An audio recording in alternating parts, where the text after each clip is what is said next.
And we hope the state government, every other organization will cooperate us so that we can have corruption-free administration.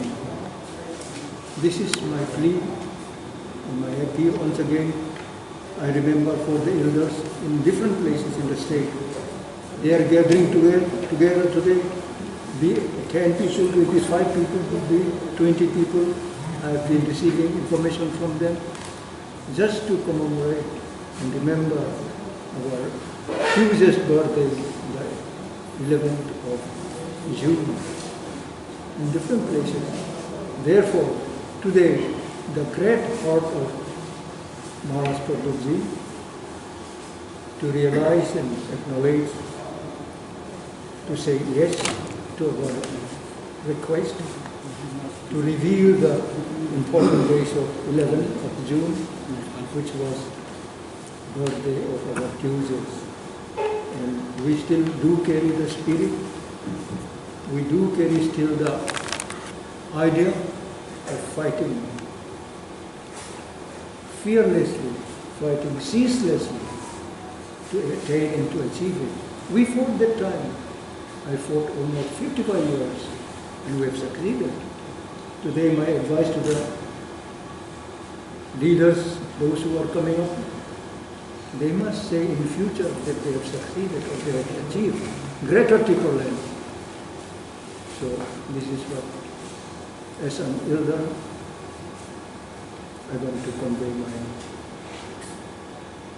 hope, I want to convey my desire and heartfelt love for each and every one of you today. Thank you. Thank you. Separate question. I guess you were the part of the qualified agreement of Blue Settle. And yesterday I noticed was in the state government. Action that a white paper will be released. Yes. It is yet to be done. No, it is being done. On the 24th, we have the council sitting. In fact, it's a very good question. 24 तारीख को हमारा first council session होगा.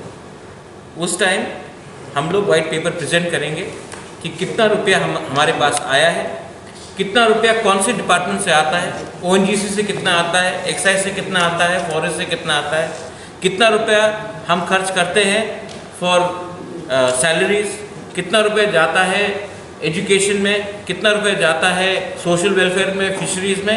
ये पूरा हम लोग council session में present करेंगे. उसके बाद ये पब्लिक डॉक्यूमेंट होगा.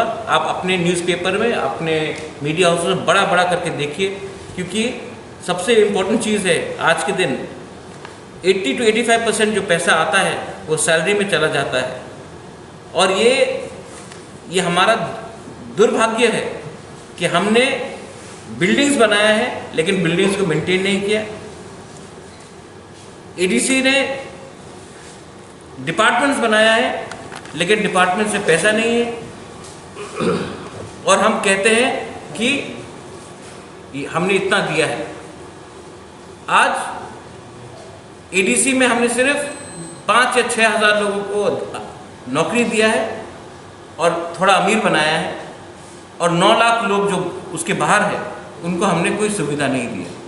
सो 24 तारीख को सेशन में, जब सेशन शुरू होगा, our chairman is here, we will present this white paper so that even the media knows. आप लोग बड़ा करके छापिए, क्योंकि पब्लिक को मालूम होना चाहिए कि रुपया कहाँ जा रहा है. अभी केरिंगवार में आज शाम तक डिस्ट्रीब्यूट होगा. टाकरजला में हुआ है, टाकरजला में 2 जगह में हुआ है, खेलागला में हुआ है, और हम शिकारीबारी में कर रहे हैं एंड तुईकोरमा में भी कर रहे हैं. एनी क्वेश्चन रिगार्डिंग ये आज मर्जर हुआ है. INPT आज से तिपरा मोथा हो रहा है और आज TUGS का फाउंडेशन डे है. इट्स ए हिस्टोरिक डे और हमने TUGS का मान सम्मान रखकर उन्हीं के रजिस्ट्रेशन में हम आ रहे हैं, क्योंकि TUGS was the first proper recognise party. और विजय रामफल जी जो बहुत बड़े हमारे, उन्होंने बहुत सैक्रिफाइस किया है. मुझे लगा कि अगर आज के दिन हम लोग सैक्रिफाइस नहीं करेंगे और एक सीनियर आदमी को उस पोजीशन में नहीं रखेंगे। अगर हमको ही सब रखना है तो ये गलत मैसेज जाएगा। इसी के लिए मैंने सीएम के समय भी मैंने पूर्ण जमाते को एक अपॉर्चुनिटी दिया है काम करने के लिए, पब्लिकली सब लोग मिलकर हमने डिसीजन लिया था और आज पार्टी का डिसीजन है कि Vijay Ramphal ji will be the president of Tipra Motha. My last question, एक कमेटी बनाया गया जिसमें आप और बीके रामफल जी हैं, who will be advising the council. अभी तक कुछ एडवाइस दिया गया है या फिर कुछ कंसिडरेशन में है आप? कमेटी अभी तक जब अप्रूव होगा तभी हम ऑफिशियली दे सकते हैं। तो ये कमेटी जब विल बी टेबल्ड, जब ये अप्रूव होगा, उसमें विदाउट प्रॉपर प्रोसीजर में जाकर ओपिनियन नहीं देना चाहता हूँ, लेकिन थ्रू द पार्टी सिस्टम, तिपरामोदा जो हम लोग का पार्टी सिस्टम है उसके थ्रू भी हमने बहुत सजेशंस दिए हैं और उसमें काम भी चल रहा है। सर आज प्लीज़ समझ लीजिए, ये अपने सोच से हटा दीजिए। गवर्नमेंट का वो स्टेट गवर्नमेंट का इतना पावर नहीं है कि वो हमें कुछ दे सके, लेकिन आप देखेंगे कि कार्बी आंगलोंग में अभी 2-3 दिन के बाद या 4 दिन के बाद एक अकॉर्ड साइन हो रहा है, वहां में डायरेक्ट फंडिंग आ रहा है।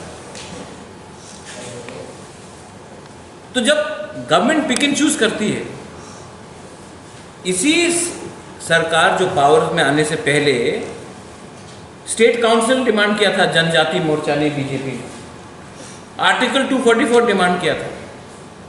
आज तो पावर में है बीजेपी, जनजाति मोर्चा ने स्टेट काउंसिल का डिमांड किया था, चिट्ठी है, आज क्यों चुप है? मैं इसके लिए बोलना चाह रहा हूँ, पॉलिटिक्स मत करो। मैं दिल्ली जाने के लिए तैयार हूँ। उस डेलीगेशन में आप जनजाति मोर्चा को ले जाइए, मुझे कोई आपत्ति नहीं है। आप हमारे आईपीएफटी के जो बड़े बड़े नेता हैं उनको ले जाइए, हमको कोई आपत्ति नहीं है। आप गण मुक्ति परिषद को ले जाइए, मुझे कोई आपत्ति नहीं है। उस डेलीगेशन में मैं एक सिंपल साधारण व्यक्ति बन के भी जाने के लिए तैयार हूँ, मुझे लीड करने का कोई दरकार नहीं। लेकिन दिल्ली में जाकर हम लोग जो जनजाति लोग हैं, एक आवाज़ में अमित शाह प्राइम मिनिस्टर को तो बोल सकते हैं कि ये हमको दो, लेकिन अगर हम सिर्फ एक दूसरे से लड़ते रहेंगे, नहीं डेलीगेशन में प्रद्युत को मत भेजो हम जाएंगे, या उसमें इसको मत भेजो हम जाएंगे, तो कुछ नहीं होने वाला। इसके लिए मैं अपील करता हूँ कि हम सबको अपना एक कम्युनिटी के बारे में कॉमन इंटरेस्ट रख के दिल्ली जाना चाहिए